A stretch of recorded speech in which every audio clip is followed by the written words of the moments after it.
ছাৰবাইদেউসকল, ৰাজ্য চৰকাৰৰ অধীনৰ লাখ লাখ চৰকাৰী কৰ্মচাৰী আৰু পেঞ্চনাৰসকলৰ দৰমহা বৃদ্ধি, পেঞ্চন বৃদ্ধি, আনহাতে 10 লাখ টকাকৈ এককালীন লাভ কৰাকে লৈ ভালেকেইটা গুৰুত্বপূৰ্ণ খবৰ প্ৰকাশ পাইছে। ভিডিঅ'টো শেষলৈকে চাব। ছাৰবাইদেউসকল, আহিছে আমি প্ৰথম খবৰটোলৈ। সেয়া হ'ল এয়া চাব। যিবিলাক চতুৰ্থ শ্ৰেণীৰ কৰ্মচাৰীয়ে কাম কৰি আছে, তৃতীয় শ্ৰেণীলৈ তেওঁলোকে প্ৰমোচনৰ সুবিধা পায়। ৰুলখন নোহোৱাৰ কাৰণে সুবিধা পোৱা নাছিল। আজি আমি তাৰো ৰুলখন বনাই দিছোঁ যাতে চতুৰ্থ শ্ৰেণীত কাম কৰি থকা কৰ্মচাৰীসকলে তৃতীয় শ্ৰেণীলৈ পদোন্নতি হোৱাৰ সুবিধা পায়। যদি কোনোবা কৰ্মচাৰীৰ বিমান দুৰ্ঘটনাত মৃত্যু হয়, তাৰ বাবে তেওঁলোকে পৰিয়ালে 2 কোটি টকাৰ বীমা লাভ কৰিব। যদি দুৰ্ঘটনা হয়, বিশেষকৈ মটৰ গাড়ী এক্সিডেণ্ট বা আন দুৰ্ঘটনাজনিত, যিটো নেচাৰেল নহয়, বেমাৰ আজাৰ নহয়, যিটো দুৰ্ঘটনাত মৃত্যু বুলি আমি যাক কওঁ, দুৰ্ঘটনাত মৃত্যু হ'লে 1 কোটি টকাৰ বীমা লাভ কৰিব। যদি এক্সিডেণ্টৰ ফলত পাৰ্মানেণ্ট ডিজেবিলিটি হয়, ডিজেবিলিটিৰ পৰিমাণ অনুসৰি আপ টু 1 crore তেওঁলোকে বীমা লাভ কৰিব। আৰু যদি আংশিক অক্ষমতা হয়, যিটো ডিজেবিলিটি পাৰ্মানেণ্ট ডিজেবিলিটি কিন্তু আংশিক হয়, তেতিয়া 80 লাখ টকা পৰ্যন্ত।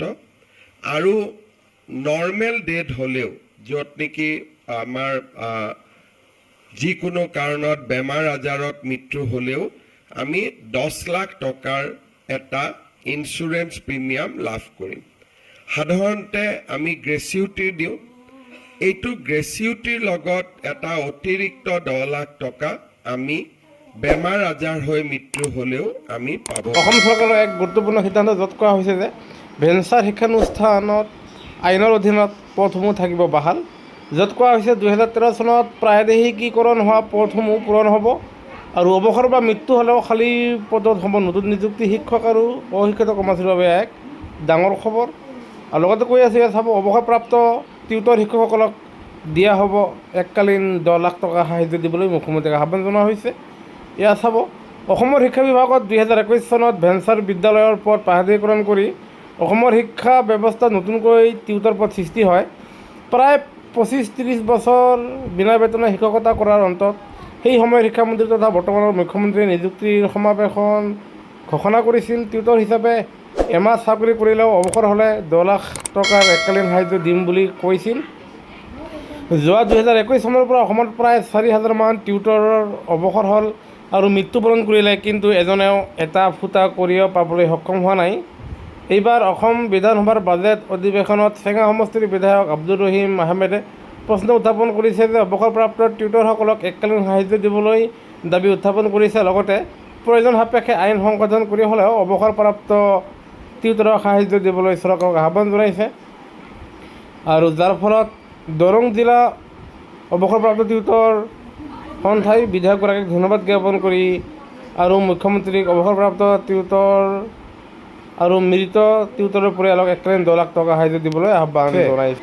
এতিয়া এনে খবৰ দিবলৈ ওলাইছে, সেয়া হ'ল পে স্কেল একত্ৰীকৰণ কৰা হ'ব কৰ্মচাৰীসকলৰ, যাৰ ফলত একে বৰ্গত কাম কৰা কৰ্মচাৰীসকলৰ গ্ৰেড পে সুকীয়া হয়।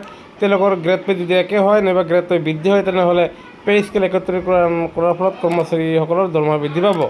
আনহাতে বছৰি যি 3% দৰমহা বৃদ্ধি হয়, মানে এয়া ইনক্ৰিমেণ্ট, এয়া আপোনাৰ দিয়ে নহয় দেই, দিয়ে বেলেগ আৰু ইনক্ৰিমেণ্ট বস্তুটো বেলেগ। যাৰ ফলত ইনক্ৰিমেণ্ট যি হয় বছৰত এবাৰ, সেয়া 3%ৰ ঠাইত মানে 6% বঢ়াই দিয়াৰ কাৰণে দাবী জনাইছে। আৰু এই দাবী কৰিছে যি আপোনাৰ কেন্দ্ৰীয় পৰ্যায়ৰ যি ডাঙৰ চৰকাৰী সংস্থা NCJCM ফালৰ পৰা। এতিয়া এনে খবৰ দিয়া হৈছে, সেয়া হ'ল যি আপোনাৰ অষ্টম দৰমহা আয়োগৰ অধীনত যে আপোনালোকৰ দৰমহা বৃদ্ধি পাব, তাৰে আন এটা খবৰ হ'ল, সেয়া হ'ল লেভেল 2 আৰু লেভেল 3 একত্ৰীকৰণ কৰি এটা নতুন পে স্কেল নিৰ্ধাৰণ কৰা হ'ব। আনহাতে লেভেল 4 আৰু লেভেল 5 একেলগ একত্ৰীকৰণ কৰি এটা লেভেল বনোৱা হ'ব। আনহাতে লেভেল 7 আৰু লেভেল 8 একত্ৰিতকৰণ কৰি এটা বনোৱা হ'ব। আনহাতে লেভেল 9 আৰু লেভেল 10 একত্ৰিতকৰণ কৰি এটা পে স্কেল অন্তৰ্ভুক্ত কৰা হ'ব, যাৰ ফলত কৰ্মচাৰীসকলৰ দৰমহা বৃদ্ধি পাব।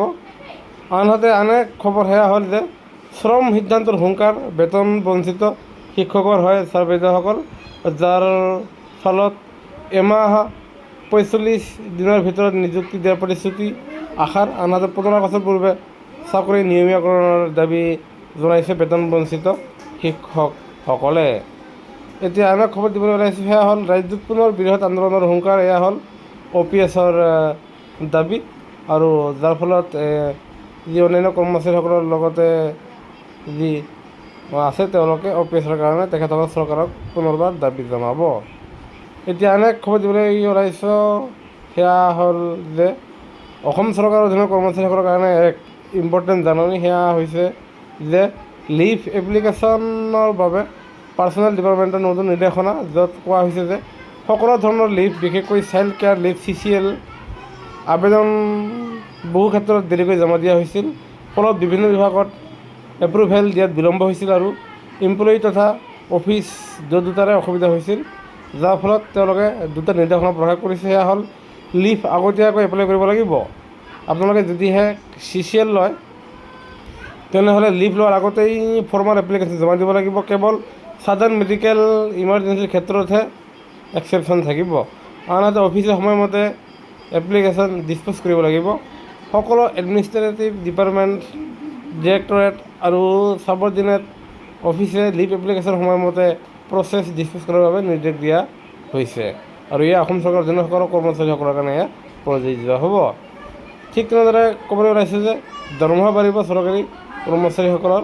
ভাল খবৰ, কিয়নো কেন্দ্ৰীয় চৰকাৰৰ কৰ্মচাৰীসকলৰ লগতে ৰাজ্য চৰকাৰৰ কৰ্মচাৰীসকলৰ বাবে পুনৰ এক নতুন সুখবৰ আহিব, কিয়নো জুলাই মাহৰ পৰা তেওঁলোকৰ মৌলিক বনছ আকৌ 3% বৃদ্ধি পাব। কিয়নো আপোনালোকে জানে যে অল ইণ্ডিয়া কনজিউমাৰ প্ৰাইচ ইণ্ডেক্সৰ শেহতীয়া সূচকাংশৰ ভিত্তিত যি 6 মাহৰ সূচকাংশৰ ফলত আপোনালোকৰ পৰৱৰ্তী মৌলিক বনছ বৃদ্ধি হয়, আৰু এইবাৰ আপোনালোকৰ 3% বৃদ্ধি হোৱাটো নিশ্চিত হৈছে। আৰু তেনে ক্ষেত্ৰত আপোনালোকে যি 60% লাভ কৰি আছে, 60%ৰ ঠাইত এয়া 63% হোৱাটো নিশ্চিত হৈছে, আৰু যাৰ ফলত এয়া কেন্দ্ৰীয় চৰকাৰে এয়া দুৰ্গা পূজাৰ আগে আগে এয়া মোকলাই দিব। তেনে ক্ষেত্ৰত অসম চৰকাৰেও আপোনালোকে দুৰ্গা পূজাৰ আগে পাছে আকৌ 3% মৌলিক বনছ চাবলৈ সক্ষম হ'ব।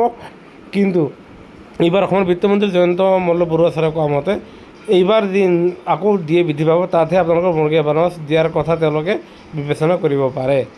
ছাৰ্বিদসকল, এইখিনিতে আমি ক'বলৈ ওলাইছোঁ যে এতিয়ালৈকে আপোনালোকে 60% দৰে যি মৌলিক বনছ লাভ কৰি আছে, তেনে ক্ষেত্ৰত যদি আপোনালোকৰ 5 মাহৰ এৰিয়াৰ হয়, সেয়া আপোনালোকে 5 মাহৰ এৰিয়াৰ টকাখিনি আপোনালোকে লাভ নকৰিব।